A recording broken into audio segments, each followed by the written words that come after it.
Hello बच्चों, मैं Mansi Sharma mission ज्ञान से स्वागत करती हूँ आप सबका राजस्थान सरकार और वेदांता के CSR इनिशिएटिव ई कक्षा में। तो बच्चों, हमारा जो चैप्टर हमने पढ़ा उसका नाम क्या था? अ रूम 10x8। और इस कहानी में हमने मलिक परिवार के बारे में बहुत कुछ जाना, खासकर मिसेस मलिक के बारे में। आज के वीडियो में हम करने वाले हैं इसी चैप्टर के क्वेश्चन और आंसर्स। तो चलो करते हैं शुरू। Say whether the following statements are true or false. Write T for true and F for false. तो अब जो आपके सामने सवाल आएंगे, आपके सामने कुछ वाक्य दिए हुए होंगे। आपको ये बताना है कि वो वाक्य सही है या गलत। तो क्या करना होगा? कहानी को आपको रिवाइज करना होगा बच्चों। सारी कहानी को अच्छे से याद कर लेना होगा।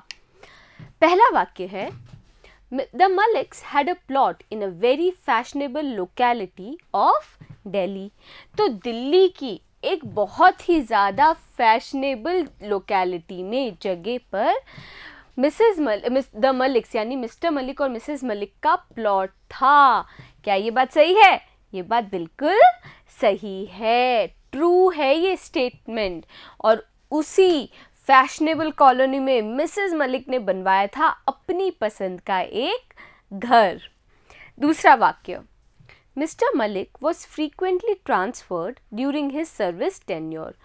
मिस्टर मलिक का निरंतर ट्रांसफ़र होता रहता था, तबादला होता रहता था जब तक वो कार्य करते रहे, मतलब जब तक वो नौकरी में थे तब तक उनका तबादला होता रहता था। ये वाक्य सही है या गलत है बच्चों? ये वाक्य भी बिल्कुल सही है। क्यों सही है? देखिए, तबादला होता रहता था, इसीलिए तो मिस्टर मलिक और मिसेस मलिक अपना घर नहीं बनवा पा रहे थे। पर आखिरकार जब वो दिल्ली आए तब उन्होंने क्या फैसला किया कि अब हमें घर बना लेना चाहिए, है कि नहीं? तो ये जो वाक्य है ये क्या है? ट्रू है, सही है। तीसरा वाक्य, Mrs. Malik was the only family member who actively supervised the construction work of their house. Mrs. Malik केवल परिवार की वही एक सदस्य थी जिन्होंने सुपरवाइज किया, पूरा निरीक्षण करती रहीं घर के निर्माण कार्य का। ये बात क्या है बच्चों? सही है या गलत है? कहानी में हमने कई बार इस बारे में बात की है और कहानी ने क्या बताया है हमें कि मिसेस मलिक लगातार निरीक्षण करती रहती थी अपने उस घर के। जब तक वो नहीं बना तब तक वो वहाँ पे रहती थी। दिन सुबह सबसे जल्दी आती थी, शाम को सबसे देरी से जाती थी। कई बार तो क्या होता था, एकदम चिलचिलाती धूप में वो खड़ी रहती थी, कई बार वो बारिश में भीग जाती थी, पर फिर भी वो घर के निर्माण का निरीक्षण करती थी। तो ये वाक्य भी क्या है? ट्रू है, सही है। चौथा वाक्य, The Maliks did not want to rent out the new house to the government at first. तो शुरुआत में जो मलिक्स थे वो अपना नया घर नहीं देना चाहते थे रेंट पे, किराए पर सरकार को। ये बात क्या है? फॉल्स है या ट्रू है? कई बच्चों को लगता होगा कि ये वाक्य तो सही है। दरअसल ये वाक्य गलत है। मिस्टर मलिक क्या थे? वो तो देना ही चाहते थे। क्यों? क्योंकि उनका तो तबादला हो गया था। तो उन्होंने सोचा कि भाई किसी प्राइवेट किराएदार को रखने से अच्छा है सरकार को ही किराए पर दे दिया जाए। तो ये जो स्टेटमेंट है बच्चों फॉल्स है। अगर आपको लगता है कि ये स्टेटमेंट ट्रू है तो वो गलत होगा। क्यों? क्योंकि ये स्टेटमेंट फॉल्स है। मिस्टर मलिक तो देना ही चाहते थे किराए पर गवर्नमेंट को। मिसेस मलिक थोड़ी सी क्या कर रही थी? वो थोड़ी सी हेजिटेट कर रही थी, लेकिन उनको भी मिस्टर मलिक ने समझा दिया था। पांचवा वाक्य, Mrs Malik cared a lot for her old mother in law. Mrs Malik बहुत ज़्यादा केयर करती थी अपनी बूढ़ी मदर इन लॉ की, अपनी बूढ़ी सास की। क्या ये बात सही है? ये बात बिल्कुल फॉल्स है बच्चों, बिल्कुल गलत है। फॉल्स क्यों है? अगर वो केयर करती होती अपनी सास की तो फिर वो उनके लिए स्टोर रूम के अंदर ही कमरा नहीं बनवाती, एक 10x8 का कमरा नहीं बनवाती अपनी सास के लिए। इससे हमें पता चलता है कि वो अपनी सास की बिल्कुल केयर नहीं करती थी और इसी कारण से ये जो वाक्य है ये क्या होगा? फॉल्स होगा। छठा वाक्य, There was good understanding between Mrs. Malik and her daughter-in-law. Mrs Malik और उनकी बहू के बीच में भी काफ़ी ज़्यादा समझ थी. क्या ये बात सही है? ये बात भी फॉल्स है बच्चों, ये बात भी गलत है. मिसेस मलिक को तो अपनी बहू के तरीके, बात करने के, तैयार होने के वो समझ ही नहीं आते थे, तो उनके बीच में समझ की कमी थी. इसी कारण से ये जो छठा वाक्य है ये क्या है? फॉल्स है. सातवां वाक्य, Mrs Malik's daughter in law was a modern fashionable girl. Mrs Malik की बहू एक मॉडर्न और फैशनेबल लड़की थी. ये बात बिल्कुल सही है, बिल्कुल ट्रू है. वो लिपस्टिक लगाती थी, इंग्लिश में बातें करती थी, वो उस रंग के कपड़े भी पहनती थी जो मिसेस मलिक को पसंद नहीं थे, है कि नहीं? तो इसी कारण से ये जो सातवां वाक्य है ये क्या होगा? ट्रू होगा, सही होगा. Answer the following questions should not exceed 20 to 30 words each. अब जो बच्चों आपको सवाल आपके सामने आएंगे वो आपको चंद शब्दों में उसके उत्तर देने होंगे, ज़्यादा लंबे उत्तर आपको नहीं देने हैं. पहला सवाल, who were engaged in the discussion of the draft plan of the new house. नए घर का जो ड्राफ्ट प्लान था उसके विचार विमर्श में कौन कौन एंगेज्ड थे, कौन कौन शामिल थे? कौन कौन थे? मिसेस मलिक और वो आर्किटेक्ट. मिस्टर मलिक ने भी क्या किया था? वो बाद में उस वार्तालाप में, उस डिस्कशन में क्या हो गए थे? शामिल हो गए थे. तो इसके उत्तर में हम लिखेंगे कैसे? हम लिखेंगे एट फर्स्ट, शुरुआत में Mrs Malik and the architect were engaged. शुरुआत में मिसेस मलिक और जो आर्किटेक्ट थे वो शामिल थे.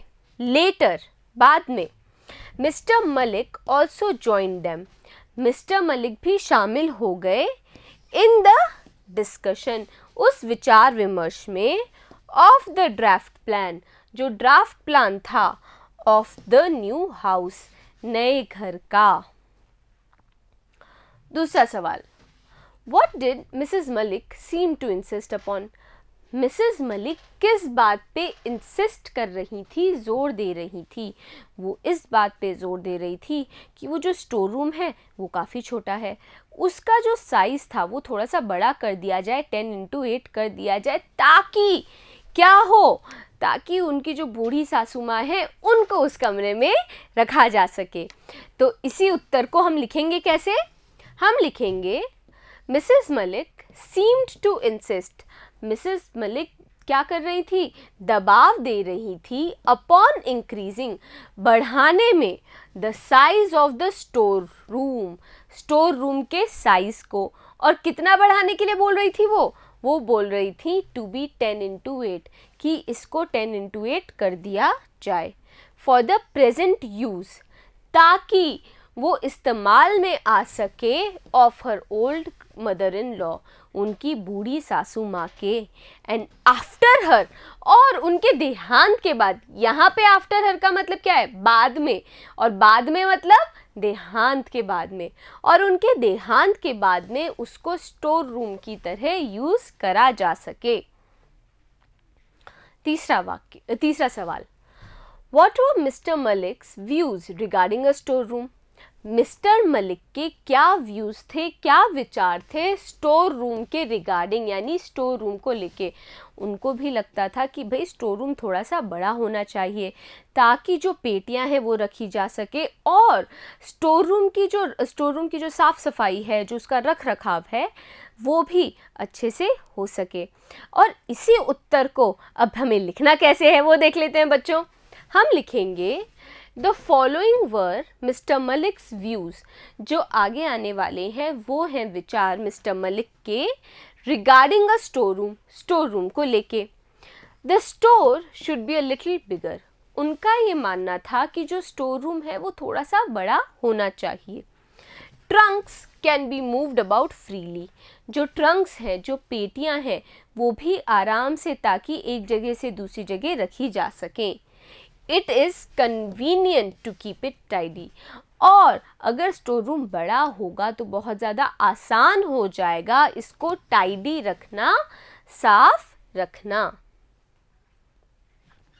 चौथा सवाल, What did Mrs. Malik decided to settle down in Delhi permanently?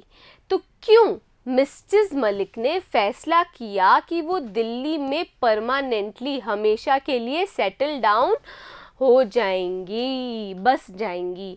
क्यों किया था? उन्होंने ये सोचा कि उनके बच्चे अब बड़े हो चुके हैं और कुछ समय में क्या होगा, उनका फिर से तबादला हो जाएगा दिल्ली में, तो क्यों नहीं दिल्ली में ही हमेशा के लिए बसा जाए। तो इसके उत्तर को हम लिखेंगे, Mrs Malik decided, Mrs Malik ने फैसला किया, टू सेटल डाउन, बसने का, इन दिल्ली, दिल्ली में, परमानेंटली, हमेशा के लिए, बिकॉज, क्योंकि, the children were grown up, जो बच्चे थे अब वो बड़े हो चुके थे।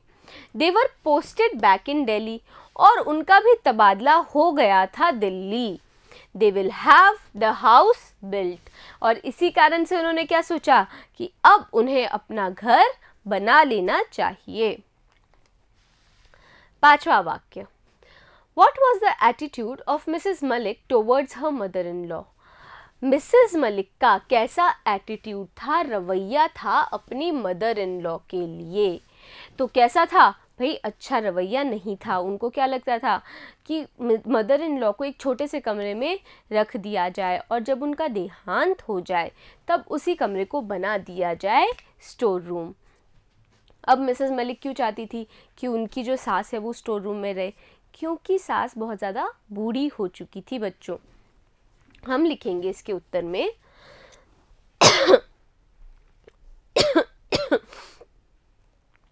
तो इसके उत्तर में हम क्या लिखेंगे? The attitude of Mrs Malik towards her mother in law, जो रवैया था मिसेस मलिक का अपनी मदर इन लॉ के लिए, वॉज डिस्क्रिमिनेटरी, वो डिस्क्रिमिनेशन का था। अच्छा रवैया नहीं था बच्चों, बहुत फ़र्क करती थी वो घर के बाकी सब सदस्यों में और अपनी सास में। She thought to keep her, Mrs Malik ने ये सोचा कि उनको रख दिया जाए, उनको यानी कि उनकी सास को रख दिया जाए, इन अ स्टोर रूम, स्टोर रूम के अंदर, बिकॉज, क्योंकि, शी वॉज ओल्ड, क्योंकि वो बूढ़ी थी। छठा सवाल, What were Mrs. Malik's plans regarding the furniture for the new house? Mrs Malik के क्या प्लान्स थे घर के, नए घर के फर्नीचर को लेके? उन्होंने क्या सोचा था बच्चों? इसका उत्तर हम जान लेते हैं। कहानी में हमने पढ़ा था कि मिसेस मलिक ने सोचा कि अगर नए घर में हमें जाना है तो सारा फर्नीचर भी नया ही होना चाहिए। क्या सोचा उन्होंने? कि भाई पुराने फर्नीचर को तो मैं नए घर में घुसने भी नहीं दूंगी। तो इसी उत्तर को हम कैसे लिखेंगे? हम लिखेंगे, Mrs Malik insisted, Mrs Malik जोर दे रही थी, that she would not have, कि वो नहीं लेंगी, new furniture made for house. क्या बोली भाई? वुड नॉट हैव बोल दिया ना मैंने, गलत है वो बच्चों।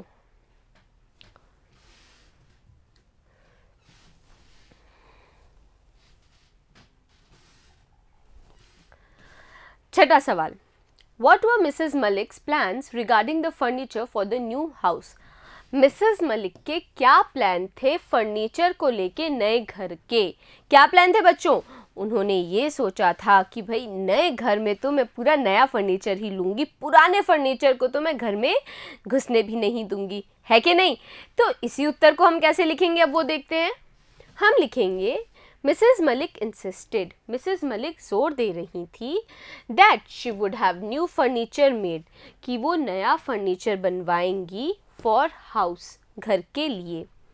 शी वुडंट अलाउ, वो इजाज़त नहीं देंगी, वो आज्ञा नहीं देंगी, a single piece of old furniture, पुराने फर्नीचर के एक छोटे से पीस को भी, इन द न्यू हाउस, उस पीस को भी घर में प्रवेश करवाने से, नए घर में। कौन से घर में? नए घर में बच्चों। सातवां सवाल, everything had to be forgotten, हर चीज़ को भूलना ही पड़ा।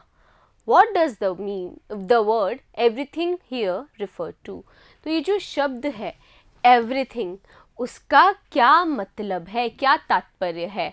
उसका तात्पर्य है उस नए घर से, उन प्लान्स से जो मिसेस मलिक ने अपने नए घर के लिए बनाए थे।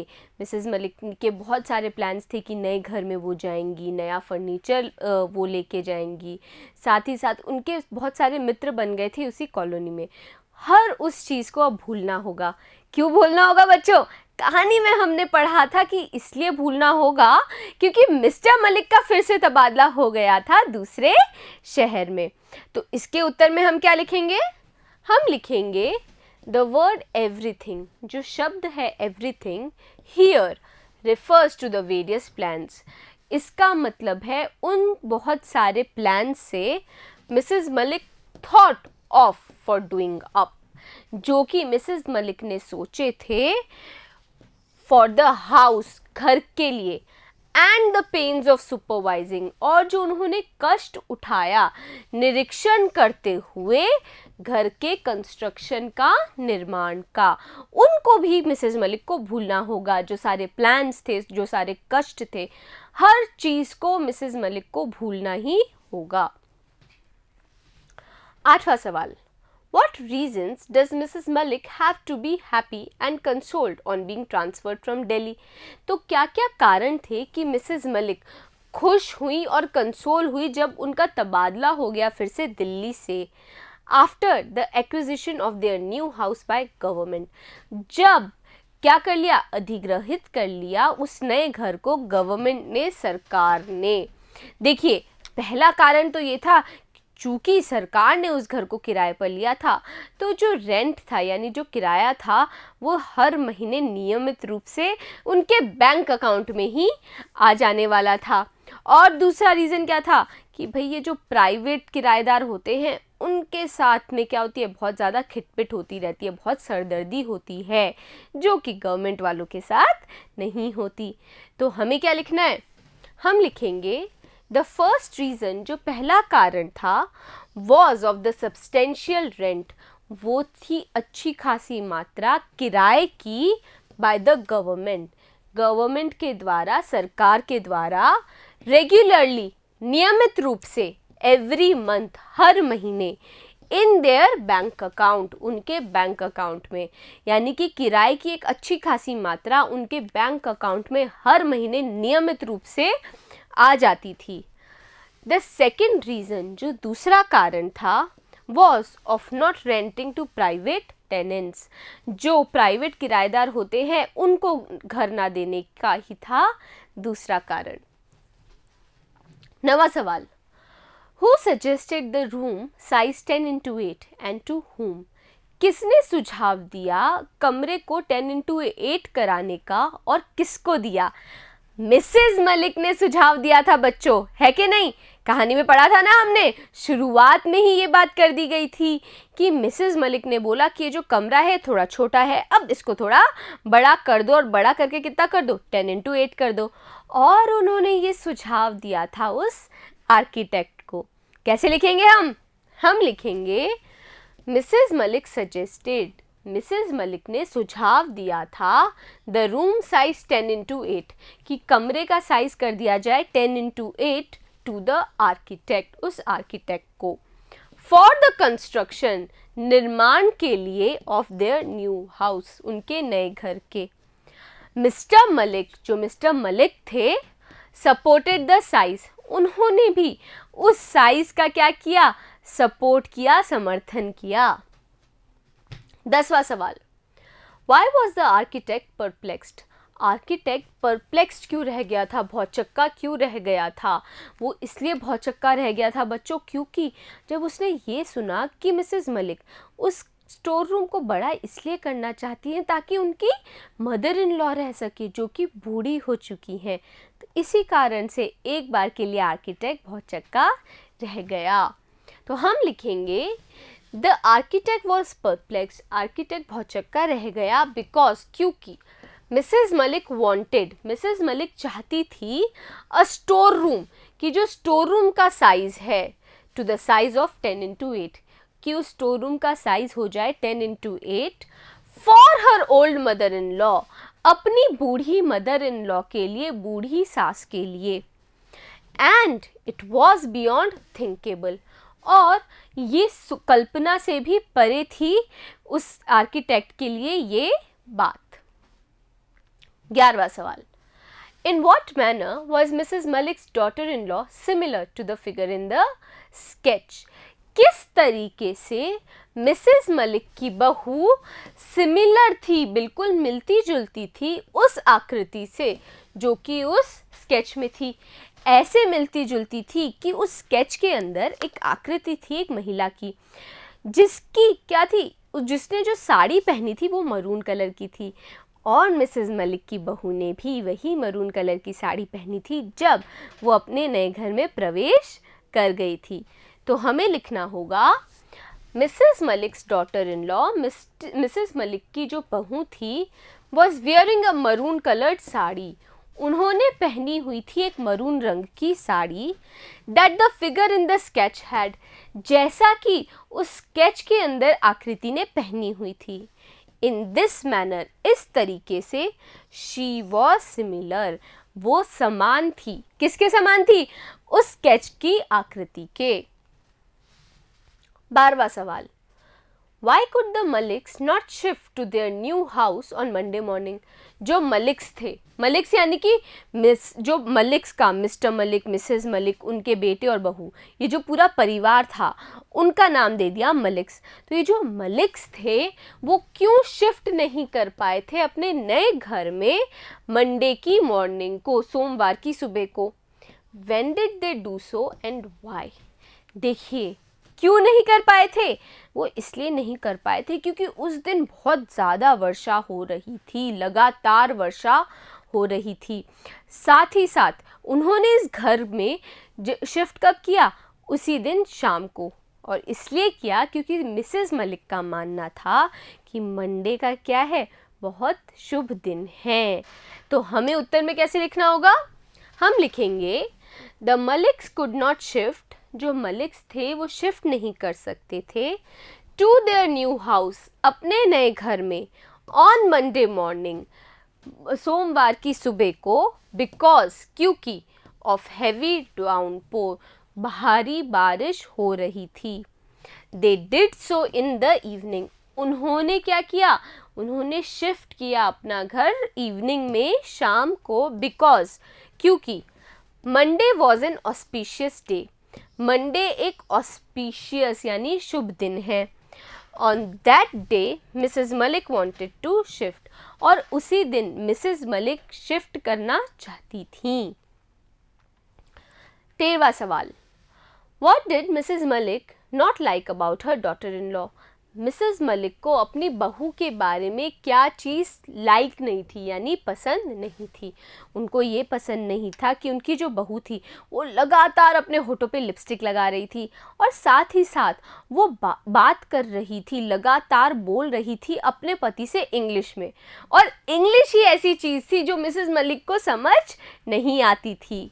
तो हम लिखेंगे about her daughter in law, अपनी बहू के बारे में, Mrs Malik did not like, Mrs Malik को पसंद नहीं था, हर रीपेंटिंग ऑफ हर लिप्स, कि वो बार बार रीपेंट करती थी अपने लिप्स को, यानी कि बार बार लिपस्टिक लगाती थी, एंड हर जैबरिंग इंसेंटेनली, यानी कि लगातार जो वो बड़बड़ बड़बड़ करती थी, बोलती थी, इन इंग्लिश, अंग्रेजी में, विद हर हस्बैंड, अपने पति के साथ, यानी कि मिसेस मलिक के बेटे के साथ। Answer the following questions, should not exceed 60 to 80 words each. तो अब जो सवाल है बच्चों, आपको ज़्यादा शब्दों में उसके उत्तर लिखने हैं, और पहला सवाल है व्हाट मेमोरीज, कौन सी यादें, ऑफ द कंस्ट्रक्शन पीरियड, उस निर्माण कार्य के समय के, ऑफ द हाउस, घर के, came crowding to Mrs Malik's mind, आ पड़े मिसेस मलिक के दिमाग में, while sitting in the back seat of the car, जब वो बैठी हुई थी कार की पिछली सीट पर। मिसेस मलिक को याद आए वो सारे कष्ट जो उन्होंने उठाए थे इस घर के निर्माण कार्य में, क्या होता था, वो सुबह जाती थी और शाम को सबके जाने के बाद वो उस जगह से वापस लौटती थी। वो कड़ी धूप में भी खड़ी रहती थी, जब बारिश होती थी लगातार तब भी वो भीगते हुए भी वहाँ रहती थी, और कई बार तो उन्होंने चूना और ईंटें भी उठाई हैं, है कि नहीं। वो रबर की पाइप से कई बार क्या करती थी, स्प्रे करती थी दीवारों पर। तो यही सारी बातें उनको बार बार याद आती रही। अब हमें लिखना कैसे है उत्तर को, ये भी तो देखना है ना। चलो देखते हैं कैसे लिखेंगे। हम लिखेंगे she had taken much pains while the house was under construction. उन्होंने काफ़ी ज़्यादा कष्ट उठाया था जब इस घर का निर्माण कार्य प्रगति पर था। She missed her meals. कई बार वो अपना भोजन भी नहीं कर पाती थी। She stood in the scorching heat of the sun. कई बार वो चिलचिलाती धूप में खड़ी रहती थी। Supervising the work in progress, और क्या करते हुए, निरीक्षण करते हुए उस निर्माण कार्य का। She was drenched in rain. वो तरबदर हो जाती थी। ड्रेंच्ड यानी कि तरबतर हो जाना, वो तरबतर हो जाती थी बारिश से। The architect had prepared a sketch of the house in the colour. Architect ने एक घर का स्केच बनाया था कलर में। The way it would look, जिस तरह का वो दिखाई देगा। व्हेन कंप्लीटेड, जब वो पूर्ण हो जाएगा।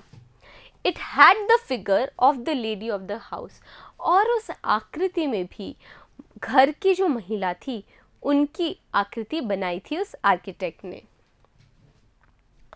दूसरा सवाल, Explain how Mrs. Malik took keen interest in getting her house built and furnished. आपको ये बताना है कि किस तरीके से बहुत ज़्यादा रुचि ली, इंटरेस्ट लिया यानी कि रुचि ली मिसेस मलिक ने अपने घर के निर्माण कार्य में और उसको फर्निश करने में, यानी कि पूरे साजो सामान के साथ सजाने में क्या क्या तैयारी की, क्या क्या रुचि ली। देखिए, हम लिखेंगे Mrs Malik took keen interest in getting a house built. Mrs Malik ने काफ़ी गहन रुचि ली अपने घर के निर्माण में, एंड फर्निश्ड, और उसके फर्निशिंग के कार्य में। Every brick of the house, घर की हर एक ईंट, was laid before her eyes, वो रखी गई थी उनकी आंखों के सामने। इन सन एंड द रेन, धूप में और बारिश में। She stood on the site, वो उस जगह पर खड़ी रहती थी। सुपरवाइजिंग द कंस्ट्रक्शन, निर्माण कार्य को सुपरवाइज करते हुए, उसका निरीक्षण करते हुए। मैनी टाइम्स, कई बार। शी हेल्प द मेसन, उन्होंने मदद की थी थवई की, मेसन की, विद मॉर्टर एंड ब्रिक्स, चूने और ईंटों को लेकर। मैनी टाइम्स, कई बार। शी स्प्रेड वाटर, वो छिड़कती थी पानी, on the plastered wall, plaster की गई दीवार पर। She furnished the house with new furniture, और उन्होंने घर को सजाया नए फर्नीचर से। She didn't use a single piece of old furniture, और उन्होंने इस्तेमाल नहीं किया कोई भी पुराना फर्नीचर। तीसरा सवाल, Why do the Maliks consider the government as a better tenant than the private ones? Malik's ने क्यों ये समझा कि सरकार एक अच्छी किराएदार है प्राइवेट किराएदारों से? इसलिए क्योंकि जो प्राइवेट किराएदार होते हैं वो सरदर्दी होते हैं, कभी उनकी कोई मांग आती है, कभी कोई मांग, लेकिन गवर्नमेंट यानी कि सरकार को किराए पे देने के फ़ायदे ही फ़ायदे हैं। जो किराया था वो नियमित रूप से आ जाता था हर महीने, वो भी सीधे उनके बैंक अकाउंट में, और जो किराया था वो भी अच्छी खासी रकम थी। तो यही तो उत्तर है बच्चों। अब इस उत्तर को तो हम समझ गए, लिखने का कार्य भी तो देखना है ना। चलो देखते हैं लिखेंगे कैसे। हम लिखेंगे the Malik's consider the government, जो मलिक्स थे वो ये समझते थे कि सरकार एज अ बेटर टेनेंट, वो एक बेहतर किराएदार है, than the private ones, private वालों से ज़्यादा। बिकॉज, क्योंकि the private tenants are a headache, जो ये किराएदार होते हैं प्राइवेट किराएदार वो सरदर्द होते हैं। There is no end to their complaints and demands, और कोई अंत नहीं होता उनकी कंप्लेंट्स का, शिकायतों का और डिमांड्स का, मांग का। They are not often regular in the payment, यानी कि ये जो प्राइवेट किराएदार होते हैं वो रेगुलर नहीं होते, नियमित नहीं होते in the payment of the rent, घर का किराया देने में। The government was paying a good amount as rent, लेकिन ये जो सरकार थी वो दे रही थी एक अच्छा खासा अमाउंट, अच्छी खासी मात्रा रेंट की। The rent was being credited regularly, और ये जो किराया था वो जमा हो जाता था नियमित रूप से एवरी मंथ, हर महीने, इन देयर बैंक अकाउंट, उनके बैंक अकाउंट में। चौथा सवाल, What changes had come about in the Malik family by the time Mr. Malik retired? क्या क्या चेंजेस आ गए, बदलाव आ गए मलिक परिवार में जब तक मिस्टर मलिक रिटायर हुए? बदलाव ये आए कि मिसेस मलिक की जो सास थी वो क्या हो गई थी, वो गुजर गई थी, उनका देहांत हो गया था। उनकी बेटी की भी शादी हो गई थी, और उनका जो बेटा था उनकी भी शादी हो गई थी। जो उनका जो नया घर था वो अभी भी उनके कब्ज़े में नहीं आया था, अभी भी वो उनके अधिग्रहण में नहीं आया था जब तक मिस्टर मलिक ज़िंदा थे, जब तक मिस्टर मलिक रिटायर हुए थे। उनके देहांत के बाद ही तो घर वापस उनको मिला था, मिसेस मलिक को। तो यही उत्तर हमें लिखना होगा। हम लिखेंगे Mrs Malik's mother in law, Mrs Malik की mother in law had passed away, वो गुजर चुकी थी। Their daughter had been married, उनकी बेटी की भी शादी हो गई थी। Their son had also been married, उनके बेटे की भी शादी हो गई थी। Their new house had not been derequisitioned, यानी कि उनका जो नया घर था वो वापस से अधिग्रहण में नहीं आया था उनके, येट बाय द गवर्नमेंट, सरकार से। Mrs Malik had become old, Mrs Malik भी बूढ़ी हो गई थी। Her daughter in law was a modern girl, उनकी जो बहू थी वो भी एक मॉडर्न लड़की थी। They were living in a rented house, और अभी भी जो मलिक परिवार था वो किराए के घर में रह रहा था। Mrs Malik's daughter in law was a little careless, Mrs Malik की जो बहू थी वो थोड़ी सी केयरलेस थी to her sentiments, Mrs Malik की सेंटिमेंट्स यानी कि भावनाओं को लेकर। These changes had come about, और यही सारे बदलाव मिस्टर मलिक के रिटायरमेंट तक आए थे। पांचवा सवाल, What important details were highlighted in the sketch map of the house? घर की कौन सी बातों को हाईलाइट किया गया था, एकदम उजागर करके दिया गया था उस मैप में नए घर के? हमें लिखना होगा मैनी इम्पॉर्टेंट डिटेल्स, बहुत सारी ज़रूरी details were highlighted in the sketch map of the house, उनको हाईलाइट किया गया था, उजागर करके दिखाया गया था उस नए घर के स्केच पे। The store room was adjacent to the kitchen, जो स्टोर रूम था वो एडजेसेंट था, यानी कि साथ में लगा हुआ था किचन के, रसोई के। It was to be enlarge to 10x8, और उसको एनलार्ज किया जाना था, बड़ा किया जाना था, और बड़ा करके कितना करना था, 10x8। द कोर्ट यार्ड, जो आंगन था, was to be made little narrower, उसको थोड़ा नैरोअर, थोड़ा सा संकरा करना था। A porch was given in the map, और उस मैप में एक पोर्च भी दिया गया था। देयर वॉज वरंडा, और एक वरंडा भी था, इन विच मार्बल पिलर्स वर इरेक्टेड, जिसमें मार्बल के जो पिलर थे वो इरेक्टेड थे, यानी कि खड़े किए गए थे। द कलर्ड स्केच शोड, और जो एक रंग बिरंगा जो वो स्केच था वो दिखा रहा था हाउ द हाउस, कि ये जो घर है वो किस तरीके का वुड लुक, दिखेगा, आफ्टर इट्स कंप्लीशन, जब वो पूरा हो जाएगा, उसका निर्माण पूरा हो जाएगा। It had the figure of the lady, और उस आकृति में एक महिला की क्या थी, उस पूरे स्केच में महिला की आकृति थी, ऑफ द हाउस, घर की महिला की। स्टैंडिंग ऑन द वरंडा, जो कि खड़ी थी वरंडा पे, with her back towards the marble pillar, किस तरफ, कैसे खड़ी थी, उस महिला की जो पीठ थी वो मार्बल पिलर की तरफ थी। छठा सवाल, Why did Mrs. Malik think of showing that sketch to her daughter-in-law sometime in future. Mrs Malik ने क्यों सोचा कि वो कभी भविष्य में वो स्केच अपनी बहू को दिखाएंगी.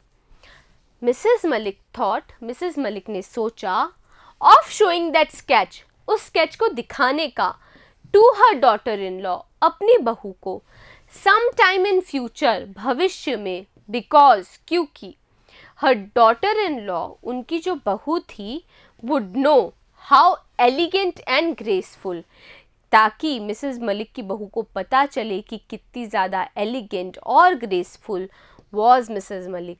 वो थी कौन? मिसेस मलिक इन हर यूथ, अपनी जवानी में. Mrs Malik was the lady of the house, और मिसेस मलिक ही थी महिला इस घर की. She had the authority of the house, उनके क्या था? उस पूरे घर की जो अथॉरिटी थी, यानी कि पूरा घर उनके काबू में था. The figure in the sketch was as tall as Mrs. Malik.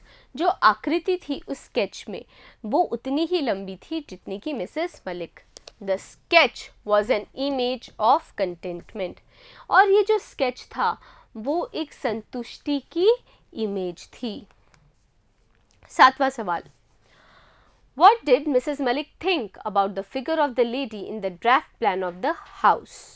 Mrs Malik का क्या विचार था उस महिला के बारे में जिसकी आकृति बनाई थी उस घर के स्केच पे. हमें लिखना होगा about the figure of the lady in the draft plan of the house, उस आकृति के बारे में जो कि ड्राफ्ट प्लान की थी उस घर के. मिसेस मलिक का ये सोचना था how it would look when completed, कि कैसा लगेगा जब ये घर पूरा हो जाएगा. It would be elegant and graceful, और उनको क्या लगता था कि भाई वो आकृति बहुत ज़्यादा एलिगेंट थी और ग्रेसफुल थी. It would be an image of contentment, और वो जो आकृति थी वो थी एक क्या इमेज किस चीज़ की? कंटेंटमेंट की, यानी कि संतुष्टि की. The figure would be as tall as Mrs. Malik, और उनका ये मानना था कि ये जो आकृति है ये उतनी ही लंबी है जितनी कि Mrs Malik. Mrs Malik must show that sketch to her daughter-in-law, और उन्होंने ये सोचा कि उनको इस आकृति को दिखाना चाहिए, उस स्केच के अंदर बनी आकृति को दिखाना चाहिए अपनी बहू को sometime in future, भविष्य में. The architect had wrongly painted it in maroon sari, और उनका ये भी मानना था कि उस आकृति को उस आर्किटेक्ट ने गलत तरीके से पेंट कर दिया है मरून कलर की साड़ी में. क्यों गलत तरीके से पेंट किया बच्चों? क्योंकि मिसेस मलिक को मरून रंग कभी पसंद नहीं था, उनके पास ऐसी कोई साड़ी ही नहीं थी. 8वां सवाल. How does Mrs. Malik view her daughter-in-law? Mrs Malik के क्या विचार थे अपनी बहू के बारे में? उनके विचार थे मिसेस मलिक के जो विचार थे हर डॉटर इन लॉ, उनका ये मानना था कि उनकी जो बहू है एज अ मॉडर्न गर्ल, वो है एक मॉडर्न लड़की विद स्ट्रेंज वेज, जिसके अजीब से तरीके हैं. The daughter in law sits on the front seat of the car, जो बहू है वो बैठती है कार की आगे की सीट में विद हर हस्बैंड, अपने पति के साथ. Despite Mrs Malik's presence at the back seat, इसके बावजूद कि मिसेस मलिक भी उपस्थित है पिछली सीट पर. शी रीपेंट्स हर लिप्स, वो बार बार लिपस्टिक लगाती है अपने होठों पर, even in the presence of Mrs Malik की उपस्थिति में. शी वॉज जैबरिंग इंसेंटली, वो लगातार यानी कि बड़बड़ा के बोलती रहती है इन इंग्लिश, अंग्रेजी में, विद हर हस्बैंड, अपने पति के साथ. डिस्पाइट नोइंग, ये जानते हुए कि that Mrs Malik doesn't pick up English, कि मिसेस मलिक को इंग्लिश समझ में नहीं आती. 9वां सवाल. What does the end of a room 10x8 suggest to you? तो बच्चों ये जो कहानी थी A room 10x8, इससे आपको क्या समझ में आया? इसके अंत से आपको क्या समझ में आया? हमें समझ में आया कि हमें दूसरों का भी ख्याल रखना चाहिए. जैसा हम बोते हैं हम वैसा ही तो काटते हैं, है कि नहीं?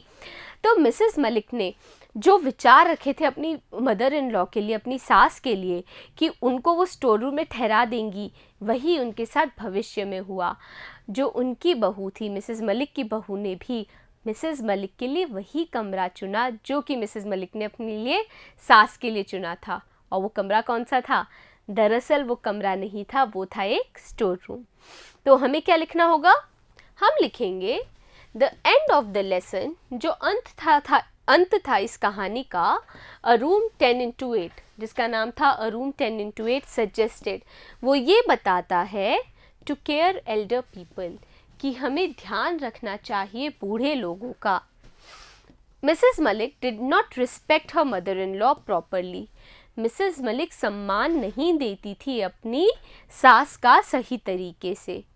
She gave a store room to her to live in, और उन्होंने उनके लिए एक स्टोर रूम दिया था जिसमें उनको रहना था, यानी कि मिसेस मलिक की सास को। Her husband was her yes man, और जो उनका पति था वो भी क्या था? यस मैन था। यस मैन था यानी कि जो मिसेस मलिक बोलती थी उनकी बात में हामी भरते थे वो उनके पति। The same happened with Mrs Malik, और वही चीज़ हुई मिसेस मलिक के साथ में भी। When she became a mother-in-law, जब वो बन गई सास, she realized her mistakes, उनको एहसास हुआ अपनी मिस्टेक्स का, अपनी गलतियों का। She had to accept the consequences, और उनको स्वीकार करने पड़े consequences, दुष्परिणाम। 10वां सवाल, give an assessment of Mrs Malik as a person and a mother in law. आपको ये बताना है कि मिसेस मलिक एक व्यक्तित्व के रूप में, एक इंडिविजुअल के रूप में और एक सास के रूप में कैसी थी। एज अ पर्सन, एक इंसान के रूप में, एक इंडिविजुअल व्यक्ति के रूप में, Mrs Malik is hard working. Mrs Malik मेहनती, ग्रीडी, लालची एंड जेलस, यानी कि ईर्ष्या भाव रखने वाली हैं। शी डज हार्ड वर्क, वो मेहनत करती हैं। During the construction of her new house, उनके नए घर के निर्माण कार्य के समय। द रेंट कंसोल्स हर, जब वो किराए पर दे दिया जाता है तब वो जो किराया है वो उनको सांत्वना देता है।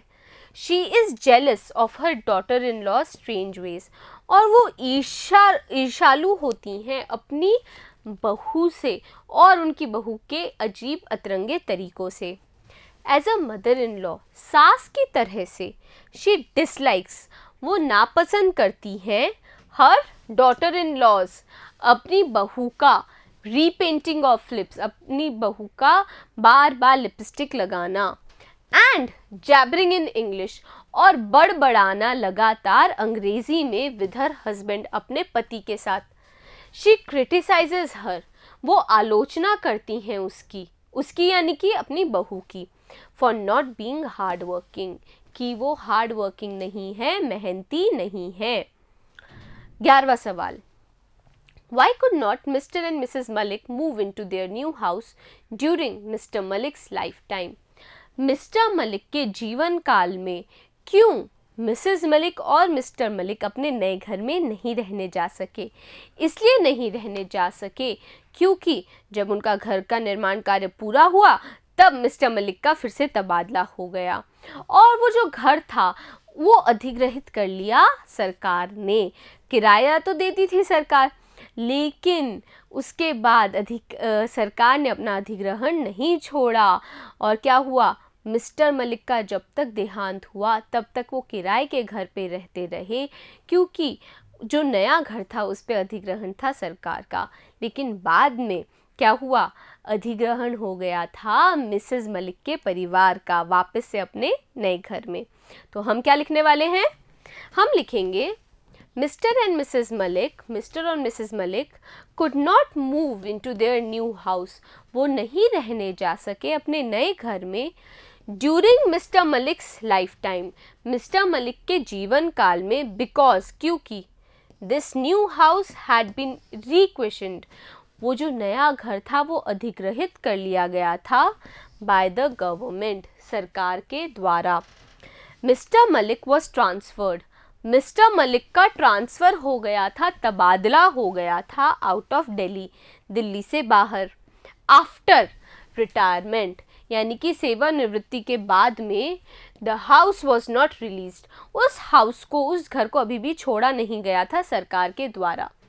द हाउस वॉज डी रिक्वेशन्ड, उस घर का वापस से अधिग्रहण कर लिया गया था ओनली आफ्टर हिज डेथ, उनकी मृत्यु के बाद में।